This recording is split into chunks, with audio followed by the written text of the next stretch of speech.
श्रीभ्याय श्री ओम नमः श्रीभ्याय श्री ओम नमः श्रीभ्याय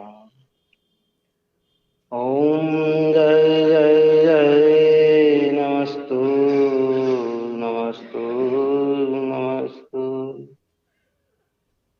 मंगलम भगवान वीरो मंगलम गौतमो गणी मंगलम कुंद कुंदाद्यो जैन धर्मोस्तु मंगलम सर्वमंगल मांगल्यम सर्वकल्याण कारकम प्रधानम सर्वधर्माणां जैनम जयतु शासनम जैनम जयतु शासनम जैनम जयतु शासनम नमः समय साराय स्वानुभूतिया चकास्ते चित्स्वभावाय भावाय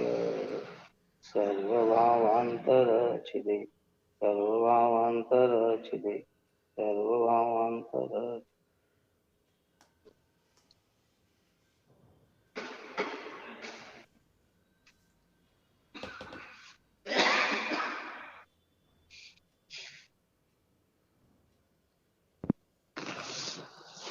असुर विकार में प्रारंभ हुआ था।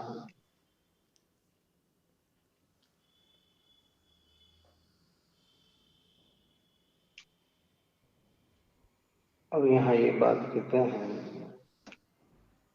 कि नृत्य मंच पर नृत्य का स्वांग धारण करके प्रवेश करता है, उसी प्रकार यहाँ आश्रव का स्वांग है और उस स्वांग को यथार्थया जानने वाला सम्यक ज्ञान है।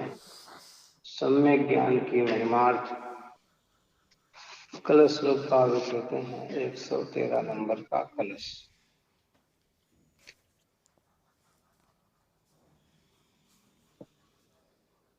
सारे जगत को मत रहा उन्मत्त आशव भाव समयागन समागत मदमत आशव भाव मर्दन किया रणभूमि में इस भाव को इस ज्ञान ने वह धीर है गंभीर है अमर नित ज्ञान में। बहुत ही उत्कृष्ट मार्मिक कलश अमृतचंद्राचार्य देव रचते हैं। अमृतचंद्राचार्य देव शुद्ध परिणति के धारी शुद्धात्म तत्व को अनुभव में लेने वाले ऐसे धर्मात्मा जीव सारे जगत इन आश्रव भाव से छूटे, क्योंकि ये आश्रव भाव दुख रूप है और दुख के कारण है, मलिन है, अपवित्र है, जड़ है। इसी चर्चा अपन ऊपर में करके आए। तो यहाँ कहते हैं कि सारा जगत को मत रहा उन्मत्त आश्रव भाव। ये आश्रव भाव सारे जगत को, कोई भी संसारी जीव निराश्रवी नहीं है। और मोटे तौर पर बाहुल्यतया 99.99 और फिर 1 एक पॉइंट के कितने ही दशमलव लगा लिया जाए, उतने सारे जीव तो मिथ्यात्व में ही बचे हुए हैं, अर्थात सब आश्रयी ही हैं। कितना कहा? 99.99 पॉइंट कर दिया। फिर जो 0.1 पॉइंट बचा, उसमें भी कितने दशमलव लगा लो, कितने, है ना? इतने जीव तो मिथ्यात्व कषाय से युक्त सब आश्रयी ही हैं, सारे आश्रयी हैं, है? ये सारे जगत को मत रहा उन्मत आश्रव भाव्य संग्राम में समागत मदमत आश्रव है। संग्राम में मदमत तो हो, सारे जगत के जीव को संग्राम के अंदर, है ना, इस आश्रव को जितने वाले विरल लोग हैं, कौन है? ऐसे तो सबको इसने परास्त कर दिया। क्या कर दिया? जैसे चक्रवर्ती के सामने सारे राजा परास्त हो जाते हैं, इस अनादिकाल से आज तक आप हम इस आश्रव के सामने सब परास्त हो गए। निरंतर ये हम पे हावी बना हुआ है। आश्रव का मतलब क्या? मिथ्यात्व शुभाशुभ भाव, कषाय के भाव, और उसी के अंतर्गत बनते हैं अविरत प्रमाद कषाय और योग कषाय। ये जो आश्रव भाव है ना, ये सब पे हावी हो रहा है। अब यहाँ कहते हैं मर्दन किया रण भूमि में, इस भाव को जिस ज्ञान है, इस आश्रव भाव को मर्दन करने वाला, इस आश्रव भाव को नष्ट करने वाला, इस आश्रव भाव को दूर करने वाला अगर कोई है तो वो है ज्ञान। कौन है? ज्ञान। ज्ञान का अर्थ क्या? सम्यक ज्ञान, है ना? आश्रव से निवृत्ति दिलाने वाला अगर कोई है तो सम्यक ज्ञान, श्रेष्ठ ज्ञान, जो का त्यों ज्ञान। तो कितनी गहरी बात लिखी है? मर्दन किया रण भूमि में, इस भाव को जिस ज्ञान में, किस भाव को? आश्रव भाव। आश्रव भाव को जिसने मर्दन किया है, क्योंकि सम्यक ज्ञान से ही आश्रव से निवृत्ति होती है। मिथ्या ज्ञान तो आश्रव में ही प्रवृत्ति कराता। आते ही समझ में नहीं आएगी। बरोबर। मर्दन किया रणभूमि में जिस भाव को, जिस ज्ञान ने, वह धीर है, गंभीर है, हम रमे नित उस ज्ञान। आचार्य कह रहे हैं वो सम्यक ज्ञान कैसा है कि वो धीर है। धीर का अर्थ क्या होता है?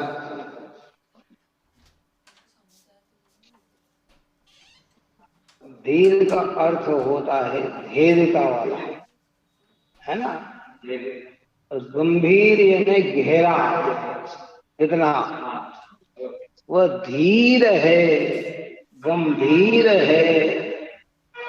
कौन?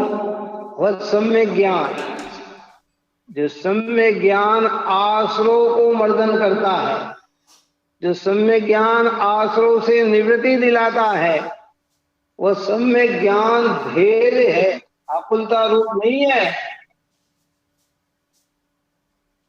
तो धीर है, गंभीर है, हम रमे नित उस ज्ञान में। आचार्य कहते हैं कि भाई उस सम्यक ज्ञान में निरंतर रमण करो।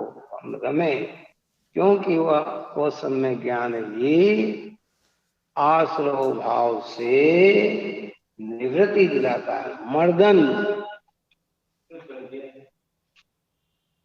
मर्दन का अर्थ क्या होता है? नष्ट करता है। आचार्य जी ने अपनी बुक में लिखा है, मदन मर्दन वीर है, जो मोह माया मान मत्सर,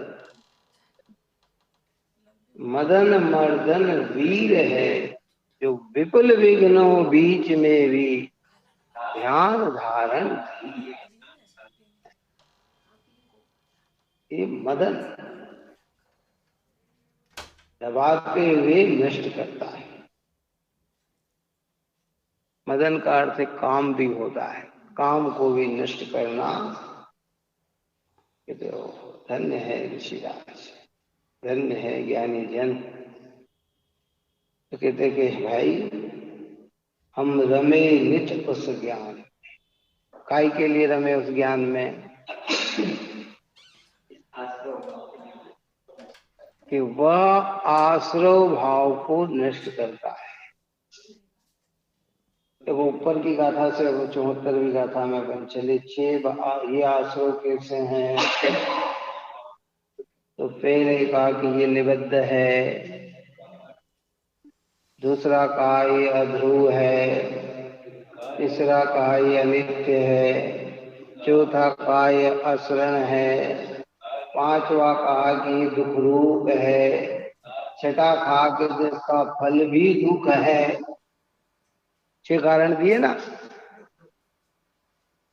तो इन जो दुख रूप और फल जिनका दुख है, उसको नष्ट करने में कोई समर्थ है तो ज्ञान है, और वह ज्ञान सम्यक ज्ञान। सम्यक ज्ञान के बल पर ही आश्रव से निवृत्ति होती है। अगर सम्यक ज्ञान नहीं है तो हम अनादि से आश्रव में प्रगति कर रहे हैं, और ये हमें अनादि से परास्त करता चला आ रहा है। ऐसा नहीं है, बोलने में तो बहुत सरल आता है। आश्रव दुकार घनेरे बुद्धिवंत किनेरे वेरे, हम बोलकर संतुष्ट हो जाते हैं, लेकिन मिथ्यात्व का आश्रव फिर भी हमारी परिणति से निकलता नहीं। आचार्य यहाँ हमें उस गंभीरता में ले जाना चाहते हैं। कहते हैं कि भाई तुम मिथ्यात्व का आश्रव परिणति कौन निकालेगा? सम्यक ज्ञान। सम्यक ज्ञान में क्या है कि वस्तु जैसी है वैसी समझ में आती है। आश्रव दुख रूप है तो सम्यक ज्ञान में सुख रूप नहीं नजर आएगी, और हमें सुख रूप नजर आ रही तो हमारा ज्ञान सम्यक ज्ञान नहीं है। कोई भी रागाधिक की परिणति अगर हमें सुखदायक लग रही है, हितकारी लग रही है, उपकारी लग रही है, तो हमें समझना चाहिए कि अभी हमारी परिणति में मिथ्यात्व रूपी आश्रव बैठा हुआ है। कथन करे वो व्यवहार है, कैसे भी बहुत मजा आया, बहुत अच्छा है, आनंद आ गया, लेकिन आश्रव में कहीं आनंद नहीं है। क्योंकि आश्रव न तो धीर है न गंभीर है। ये धीर गंभीर अगर कोई है तो सम्यक ज्ञान है ना। बात ही समझ में नहीं आई। गंभीर है ना, घेरा, बहुत घेरा। समुद्र जो होता है ना गंभीर, गहराई तक, और धैर्यता।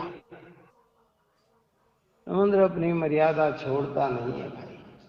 अगर मर्यादा छोड़ दे तो प्रलय काल आ जाता है। अथा अथा अथा ऐसे जिनागम के निकट आकर, जिनेन्द्र भगवान के निकट आकर आगम का अभ्यास करके, बार बार तत्व चिंतन करके, भेद विज्ञान करके अगर हम अपने स्वरूप का निर्णय करते हैं, तो ज्ञान अगर हमारा सम्यक हो जाता है तो सम्यक ज्ञान गंभीर हो जाता है, धीर हो जाता है।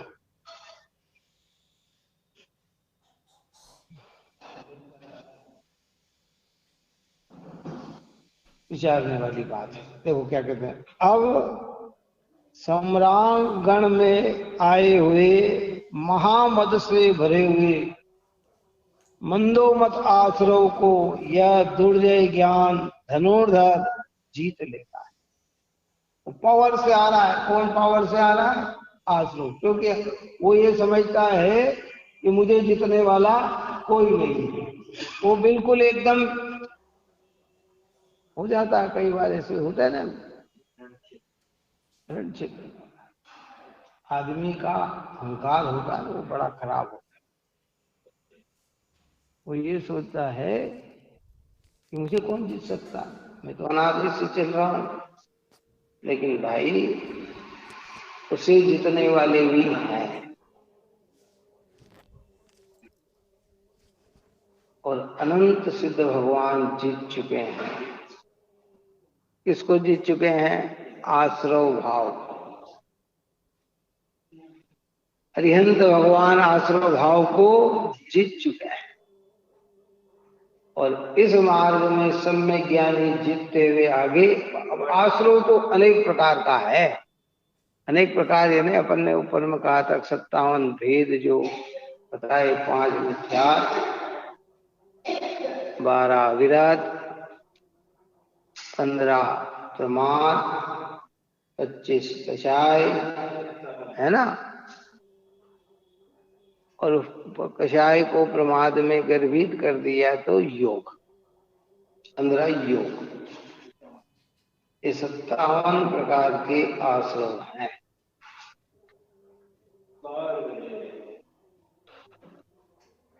है ना। योग कितना? 15 प्रकार का। कौन कौन से 15 प्रकार के योग है? मद योग ने 4 मन, 4 वचन और 7 काय। कितने?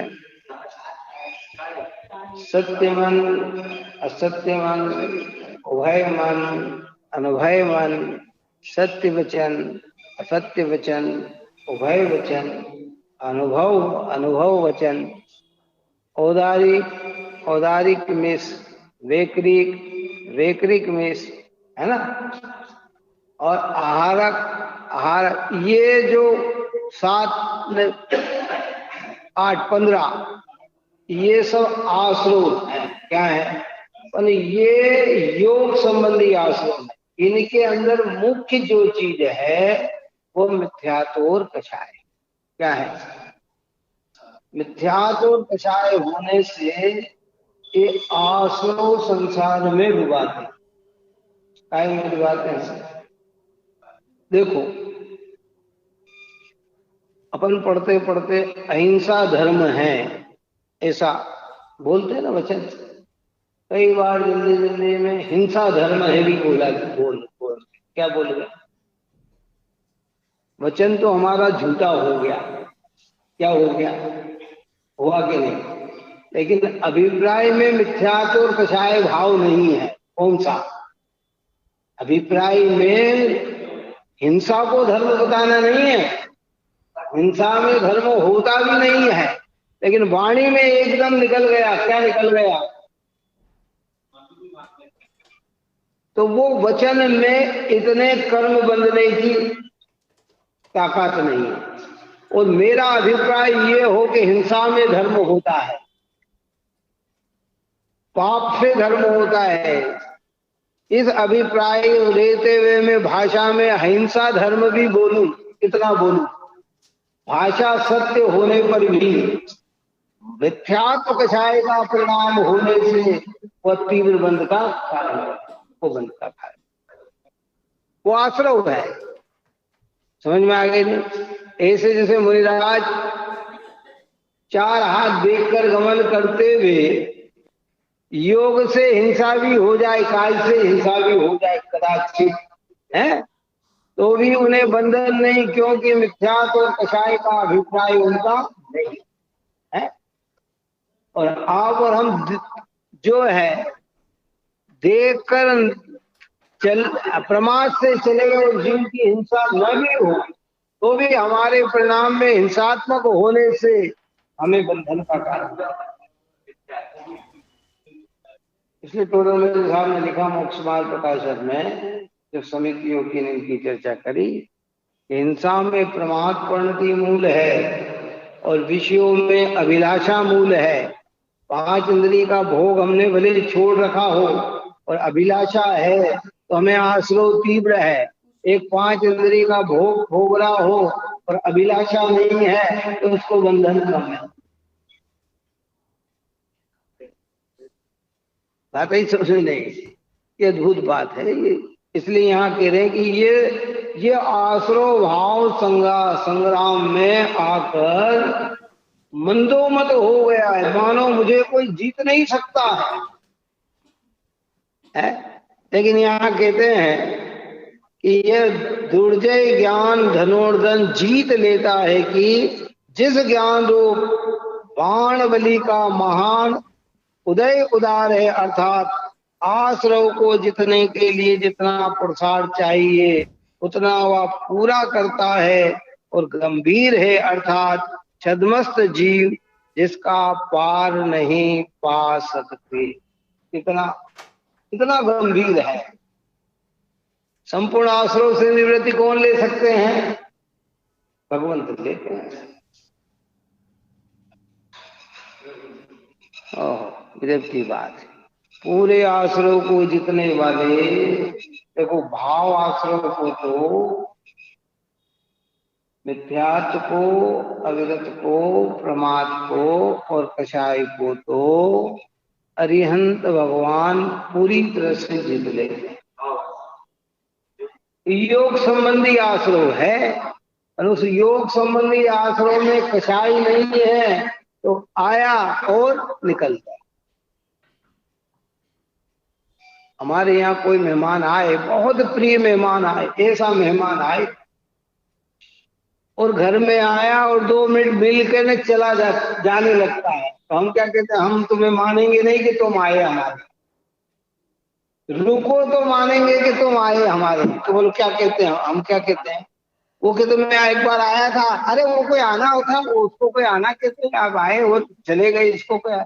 ऐसे अरिहंत भगवान को इधर से आश्रय आए और इधर से निकल गए, रुकते नहीं है तो उन्हें आश्रय नहीं कहा जाता है। क्या कहा जाता है? निराश्रयी कहा जाता है। तो नहीं समझ में नहीं आ रही तो ये निराश्रयी है, ये आश्रयी नहीं है।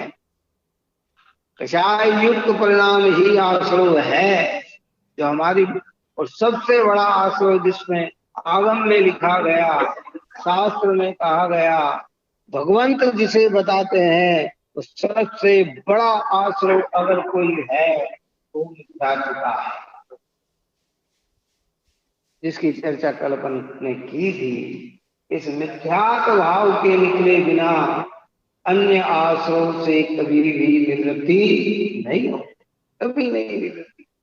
हम भले मान ले करे साहब मुझे तो ये बंद हो, मुझे तो ऐसा हो गया, मुझे तो ऐसा हो गया, मुझे तो ऐसा हो गया। भाई सम्यक ज्ञान के प्रकाश में आओ,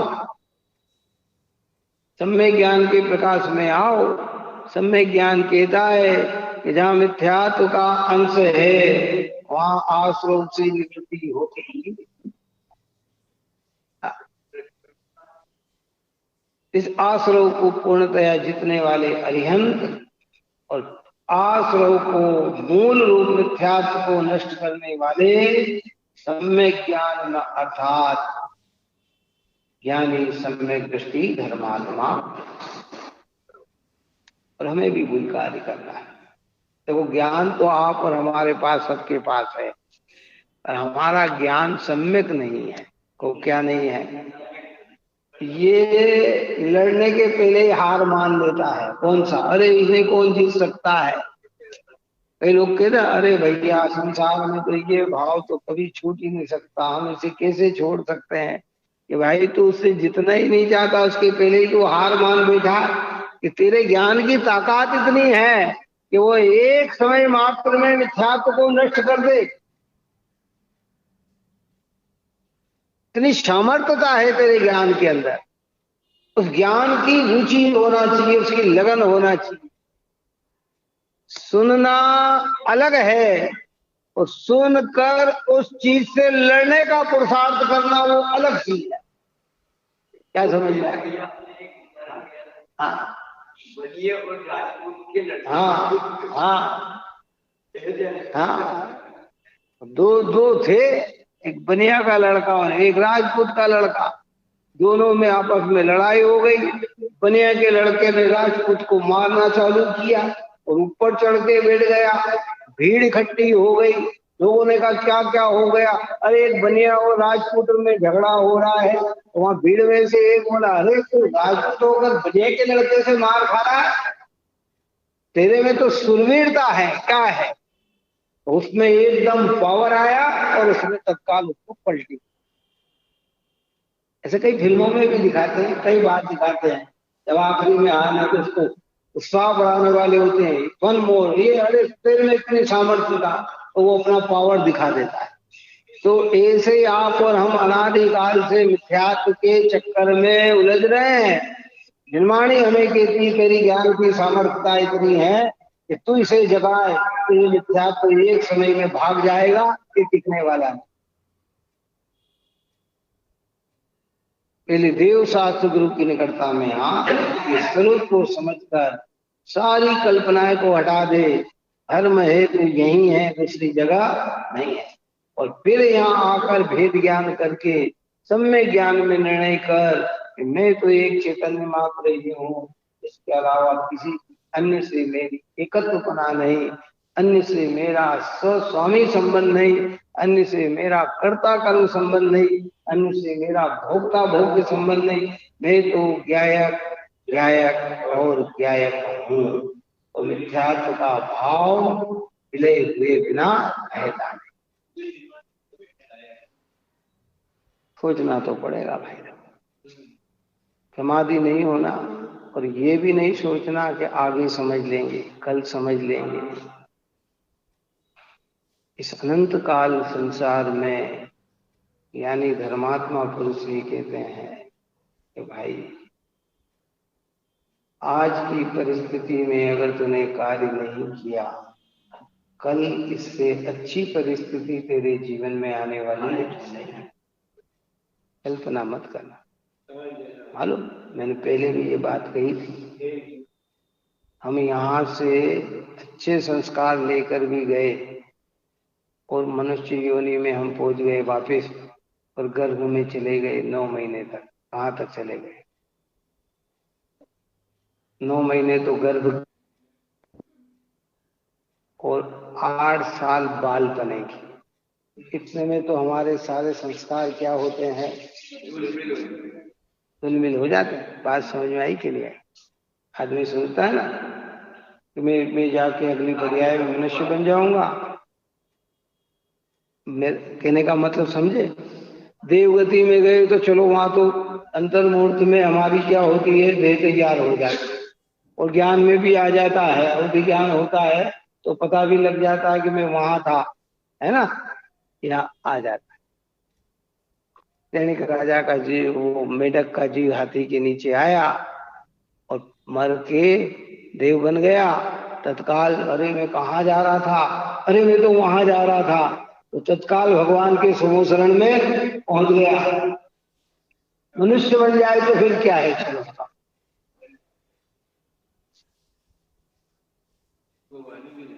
सम्यक भी होगा तो संस्कार और पक्के हो जाएंगे। बात समझे? चाहे सम्यक भी हो गया तो फिर वे संस्कार खत्म नहीं होंगे। लेकिन इस सूक्ष्म ज्ञान के आधार के संस्कार लेकर अगर हमने कहीं दूसरी जगह भी चले जाएंगे तो ये संस्कार को नष्ट होने में टाइम कितना लगेगा? और ये तो अपन ने कई बार कहा कि अभी आप 2-3 महीने बंद कर दो, स्वाध्याय मत करो, आपके सारे परिणाम गायब हो जाएंगे। पता ही नहीं लगेगा कि मेरे परिणाम की दशा क्या है, पता ही नहीं लगेगा। किसी कार्य में व्यस्त हो जाओ और इधर से हम भूल जाए तो हमें पता ही नहीं लगेगा कि हमारे परिणामों की दशा क्या है? और अगर जोर आ गया तो इधर से भी हट जाए, है ना? और काल्पनिक जीवन जीने लग जाएगा। फिर जो कहेगा उसको सत्य मानने लग जाएगा, है? कितना नुकसान हो जाएगा हमारी परिणति का, कितना घात हो जाएगा हमारी परिणति का, है? इसलिए कहते कि इस मिथ्यात्व को जड़ मूल से उखाड़ फेंको, और वो कार्य करने में कोई समर्थ है तो सम्यक ज्ञान है। और सम्यक ज्ञान का अगर कोई कारण है तो भेद विज्ञान है, और भेद विज्ञान का अगर कोई कारण है तो वह शास्त्र का स्वाध्याय है। बात समझ में आई कि नहीं आई? इसके बिना कोई भेद विज्ञान नहीं होता। शास्त्र ज्ञान को कारण सपर विवेक बखानो, कोटि उपाय बनाए भव्यता को उड़ानो, लाख बात की बात यही निश्चय और लानो, तोरी सकल जग दंड फंद निज आतन। विचार करें बस, हाथ छोड़े भाई, बार बार बार एक लक्ष्य, मुझे मिथ्यात्व को नष्ट करना है, मुझे इस मिथ्यात्व भाव से लड़ना है। और अभी तो मेरे पास सब प्रकार के साधन आ गए, जैसे युद्ध लड़ना हो ना और हथियार ही ना हो तो क्या करेगा, एक बात बताओ, है? लेकिन हमारे पास युद्ध लड़ने के हथियार भी आ गए, अंदर का तो भीतर का ज्ञान, और बाहर में ऐसे पवित्र जिन देव शास्त्र और गुरु, बात आ रही समझ में? जो हमें इंगित, जैसे वो कृष्ण ने, अर्जुन ने युद्ध जीता क्योंकि उसके साथी कौन थे? कृष्ण थे। श्री कृष्ण क्या थे? सारथी। उन्होंने कोई हथियार नहीं उठाए, क्योंकि पांडव और जब कृष्ण के पास गए, पांडव और कौरव दोनों एक समय में वहां पहुंचे। कहां पहुंचे? कृष्ण के पास। हमारा आपस में युद्ध हो रहा है, हम तुमसे सहायता चाहते हैं क्या? तो कृष्ण ने एक ही बात रखी। क्या रखी? कि देखो, एक तरफ तो मैं रहूंगा और वो भी निरक्ता, बिना शस्त्र के, है, और एक तब मेरी अक्षोणी सेना रही शस्त्र सहित। अब तुम्हें दोनों में से चुनना है। तो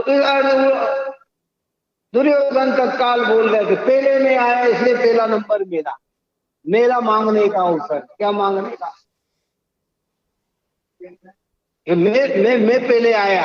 उसको तो ये भय था कि अगर पहला इसको अवसर दे दिया गया तो ये सेना मांग लेगा। उन्होंने कहा नहीं, पहला अवसर मेरा है। युधिष्ठिर से पूछा भैया, कहनी कोई बात नहीं, इनको मांग लो कि मुझे तो सेना चाहिए, मुझे तो आपके सारे शस्त्र चाहिए, है? और अब एक मांग लिया तो दूसरे के पास बचा क्या? प्रश्न है। युधिष्ठिर, दुर्योधन बड़ा खुश होके जा रहा था कि हो, मैंने तो सारी सेना मांग ली, अब ये नियत पे क्या जीते ये, है? जाने के बाद श्री कृष्ण ने पूछा दुर्योधन युधिष्ठिर से कि भाई तुम घाटे में रह गए कि नहीं, अगर पहला अवसर आप मुझे भी देते मांगने का तो मैं आपको ही मांगता। किसको मांगता? अगर पहला अवसर आप मुझे अगर देते ना कि भाई क्या चाहिए करना है, तो मैं आपको ही चाहिए करता। तो उसने चाहिए किया किसको? श्री कृष्ण को। नियत श्री कृष्ण ने अपने बुद्धि और बल पर पूरी अपनी सेना और कौरवों की सेना को परास्त कर दी। कितने? ज्ञान की कला। ऐसे आप और हमें अगर इन आश्रयों से निवृत्ति लेना है तो एक जिनवाणी माता चाहिए, सारथी चाहिए। क्या चाहिए? ये भाई साधन नहीं, एक तरफ सारे भाई साधन हो, धन रुपया पैसा मकान दुकान खेत खलियान बाग बगीचे वस्त्र आभूषण सब हो, और एक तरफ देव शास्त्र गुरु हो, और हमसे मांग करे कि सम्यक दर्शन में तुम्हें क्या चाहिए, तो धन दौलत की चाह नहीं रखना, देव शास्त्र गुरु की चाह। क्योंकि ये ऐसा पावरफुल चीज है, ये हमारे मिथ्यात्व भाव, मिथ्यात्व के शत्रु को नष्ट। धन की ताकत नहीं है मिथ्यात्व को नष्ट करने। किसकी? परिवार की ताकत नहीं है कि हमारा मिथ्यात्व नष्ट कर दे। ये पावर अगर किसी के अंदर आया है वो देव शास्त्र हो गुरु में है। बात ही समझ में नहीं। हमारा ज्ञान लड़ाई लड़ेगा तो किसके कौन सा शस्त्र होगा उसके साथ, ये भेद क्या जिनवाणी माता का होगा जो हमें बार बार कहेगा तू तो चेतन स्वभाव। तो ज्ञान मात्र है, इस संयोग शरीर इंद्रिय मन वाणी रूप तो नहीं है, तो ज्ञान मात्र है। उस ज्ञान की लगन लगने से मिथ्यात्व की शत्रु परास्त हुए बिना और सब मिल जाए तो। इसलिए मैंने सिगरेट जी में कहा ना कि क्या कहा था कि रत्नकर्ण स्वापाचार में कहा कि सम्यक सही चांडाल की पर्याय भी श्रेष्ठ है और सम्यक रहित देव भी प्रशंसनीय नहीं है। अब देव के सामने हमारा विभव क्या, आपको पता है? 4 प्रकार के देवों में भवन व्यासी, व्यंतर, ज्योतिष और व्यभागी। हम व्यंतर को बहुत सामान्य समझते हैं, ऐसा समझते हैं, यद्यपि वो देवों की अपेक्षा सामान्य है, लेकिन उसकी सामर्थ्यता, उसके भोग, उसके संयोग हमसे भी कई गुना ज्यादा है। बात आ रही समझ में नहीं आ रही? हम कहने में क्या आता है, अरे ये तो साधारण देवी देवता है, क्या क्या दम इनमें है। लेकिन संयोग रूप से जाने ना तो उसके पास कितना संयोग है। भवन व्यासी के पास कैसा भवन बना हुआ है, ये हमारे जैसे ईट ईट चुट्टे पत्थर के ऐसे ऐसे भवन बने हुए हैं, एयर कंडीशन भवन। इस मामले में आपने कहा है चक्रवर्ती के देवों से हाँ ऊपर उतर के देव तो है, पर ये भी नाम भले ही कहलाते हैं, लेकिन इसका अर्थ ये नहीं समझना कि ये बहुत एक अरे साहब ये फलाने होंगे, ये पेड़ पे, ये अपने मन से भले कहीं भी दे ले वो बात अलग है ना। ये पेड़ पे भी दे जाए, सुने घर में भी दे जाए, जंगल में भी दे जाए, लेकिन इनकी सामर्थ्यता बहुत है। क्या ऐसा नहीं समझना कि इनके पास कुछ नहीं होगा इसलिए इनको यहाँ भटकना पड़ रहा होगा कि यहाँ करना पड़ा होगा, क्योंकि देवगति बिना पुण्य के उदय के नहीं मिलती।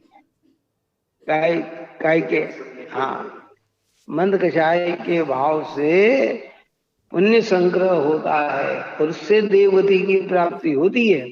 ठीक जैसे कोई होता ना बहुत बड़ा पैसे वाला भी और उसको अकेले में या कहीं ऐसी जगह रहने का विचार हो जाता है कि सब चीज वो, तो ऐसे ये भी भ्रमते रहते हैं। मिथ्यात्व तो नहीं होने से इनको भी वहां से भी उठ जाते हैं, तो चलो उधर भटको, वहां चलो वहां चलो। और ज्ञान सम्यक ज्ञान नहीं होने से, कुज्ञान कुमिति ज्ञान होने से है, कुज्ञान होने से वो लड़ाई झगड़ा या किसी को कष्ट देना, पीड़ा देना है। और कोई कोई मंद कषाई हो तो किसी की सहायता कर देता है, सहायता कर देता है, ऐसे परिणाम वाले भी हो जाते हैं। ज्ञान की सामर्थ्यता इतनी है और वो ज्ञान पैदा करने में समर्थ कोई है, वो जिनवाणी माता है।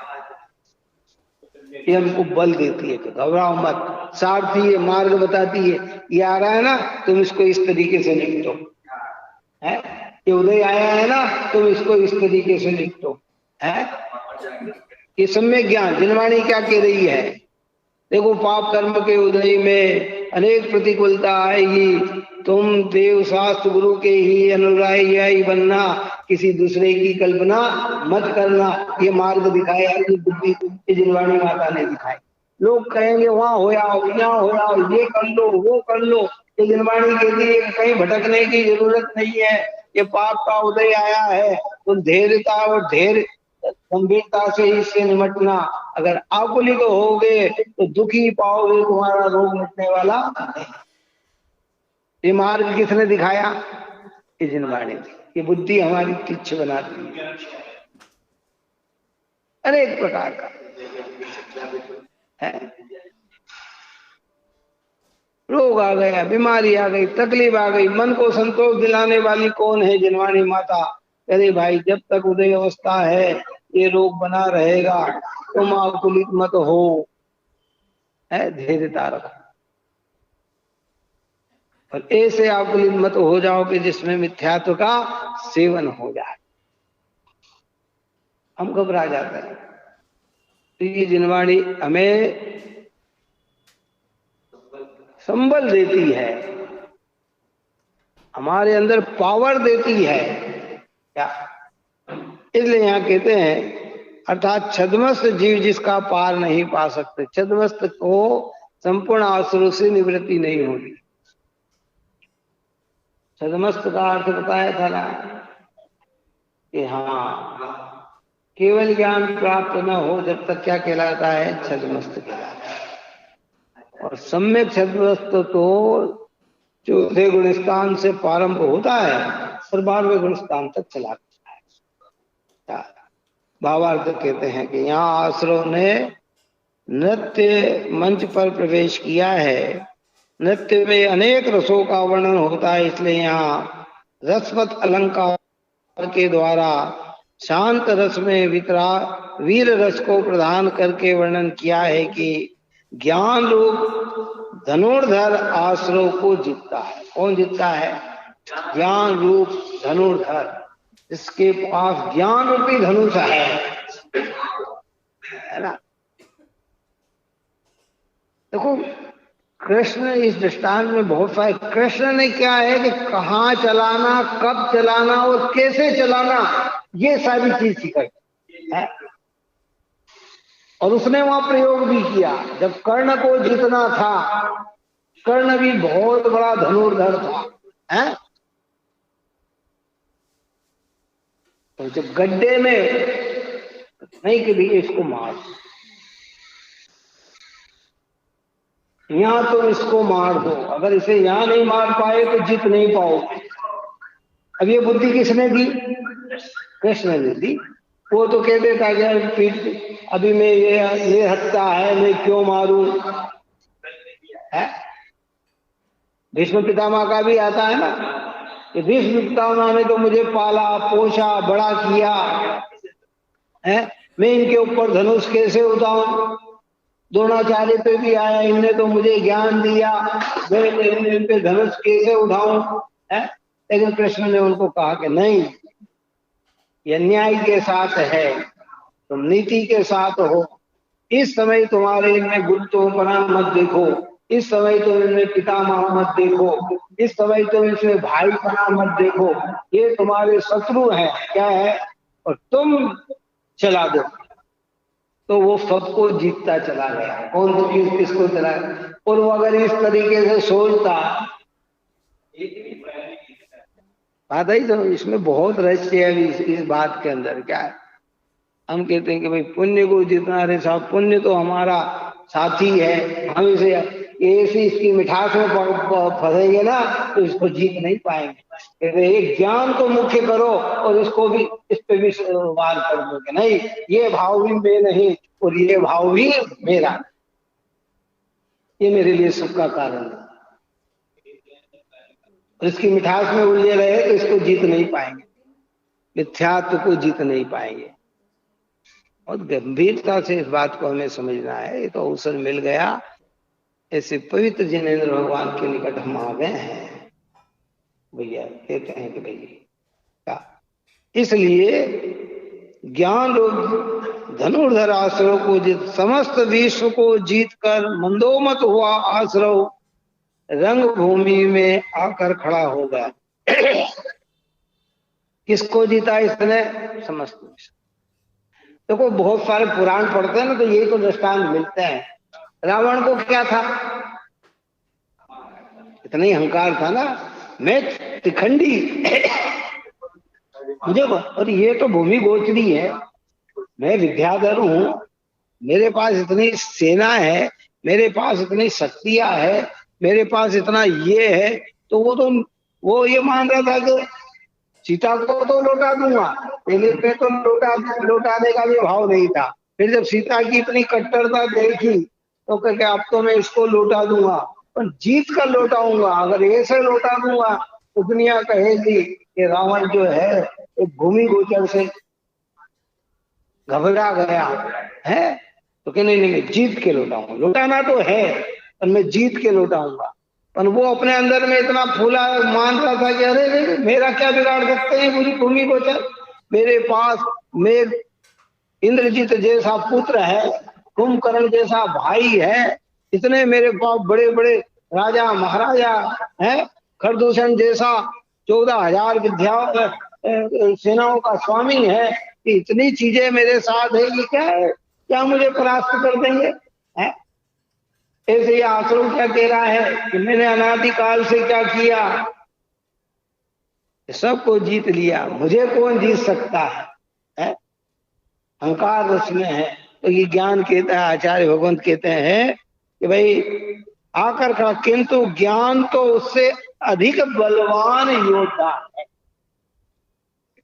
जैसे रावण से अधिक बलवान कौन था? हाँ, लक्ष्मण कहो, राम कहो, मूल रूप में हमारे यहाँ तो लक्ष्मण को माना, क्यों कि रावण का प्रतिद्वंदी जो था वो लक्ष्मण था, नारायण कौन था? लक्ष्मण। नारायण तो वो बना ना,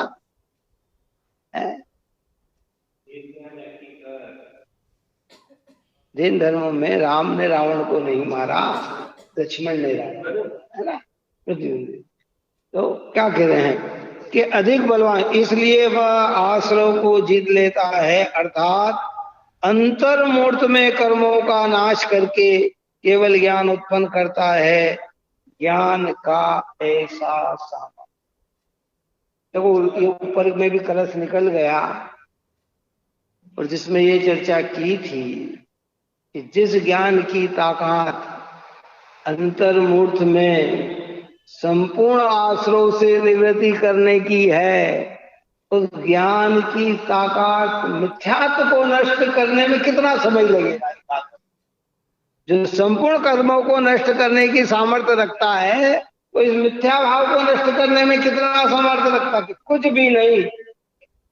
इसको युगल जी ने अपनी अंतिम देवसाधक क्षण भर निज रस को पीछे धन मिथ्यापन को धोते, एक क्षण, एक ज्ञान की लगन, ज्ञान की रुचि, ज्ञान का रस, इस पवित्र देवशास्त्र गुरु का रस अगर हमारी परिणति में उभर जाए तो मिथ्यात्व ज्यादा समय तक हमारी परिणति में टिक नहीं सकता है। ऐसी बात यहाँ 113 नंबर के कलश में कही है। अब आगे आसुरों का स्वरूप बताते हुए मूल गाथा की चर्चा अपन कल करेंगे। आप और हम सभी जीव निरंतर भेद ज्ञान को प्राप्त होते हुए इस पवित्र जिनेन्द्र भगवान रहकर अपनी बुद्धि का संचालन करें, यही मंगल भाव।